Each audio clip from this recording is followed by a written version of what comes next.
All right, so we are here for Laghu Vajrasana. Laghu Vajrasana translates to Little Thunderbolt. We talked about grounding, a little bit of the chakras, downward current. We talked about anatomy, where your body parts really want to go, and in order for poses to become more effective and accessible. Yesterday we talked a little bit about what are you really willing to let go of.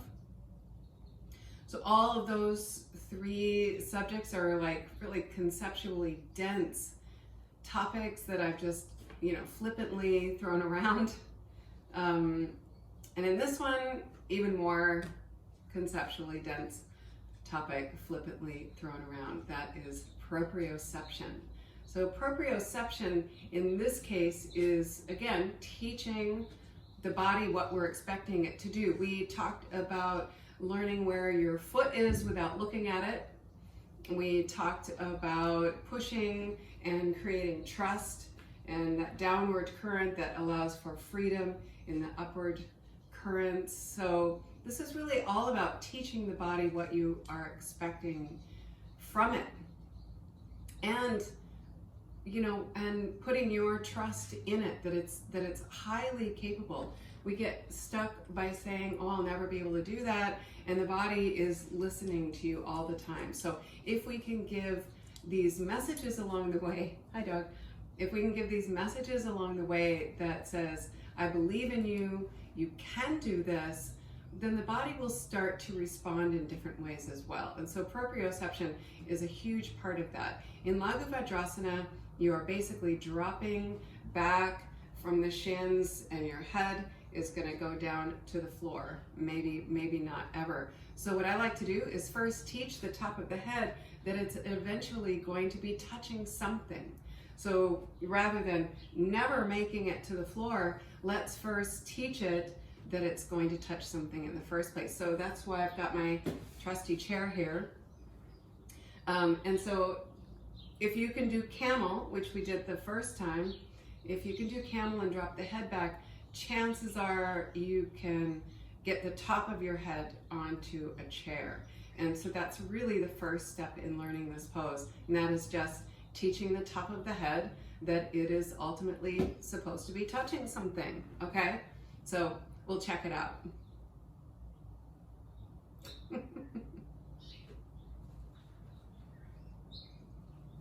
Okay, hi guys.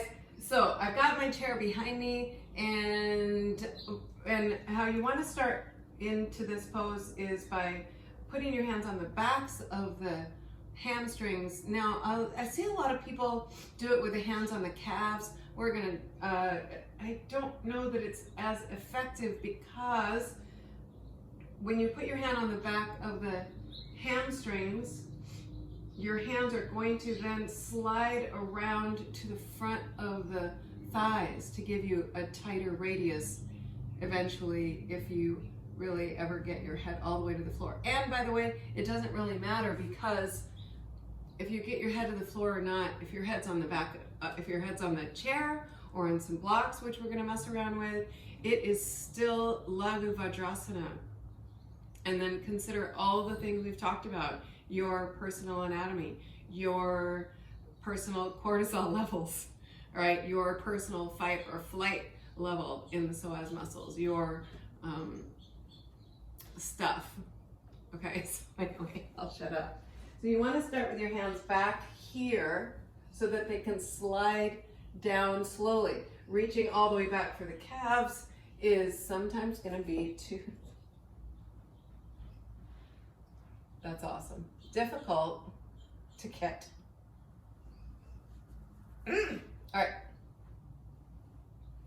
Anyway, so you're going to start with your hands back here, drop the head back, make sure your chair is close enough so that you know your head's going to hit it. All right, and I'll give you a couple of tips once we get there. So I'm going to drop my head back, slide the hands down the backs of the legs, touch my head to the chair, right? Now here, keep the head back, and you just want to start to lift and lower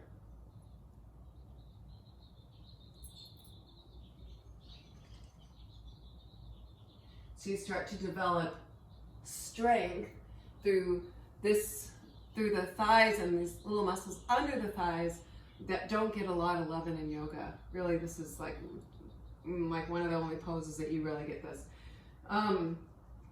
When I'm lifting and lowering, make sure that it's coming from pushing through the shins. Remember that in camel? Totally. So I'm gonna move back just a little bit. I want my head a little bit more toward the center. Drop the head back, slide the hands down the hamstrings, down to the knees, and touch the top of the head to the chair, and then push through the shins and keep the head back.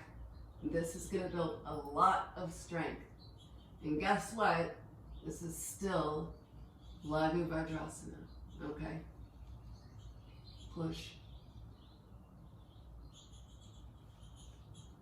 Alrighty, so and then in the next, I'm gonna get rid of this chair. In the next video, we're gonna go a little bit further. Doug. Probably gonna go dig through my son's trash right now. Good boy. Okay, so now I've got a couple of blocks here. It's a good 6 inches or more further down, and you can, if you hopefully have like bigger blocks than these, I don't know.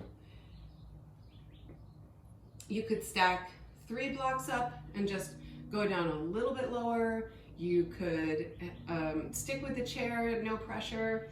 But by teaching the top of the head that it's touching something, we've accomplished that here. And now we're going to check it out just by going a little bit further, okay? Now you do have to experiment with how close or far away the blocks are, because you don't want to be leaning way out, and if they're too close, your head goes here, they topple over. All right, so you just kind of experiment. Move slowly.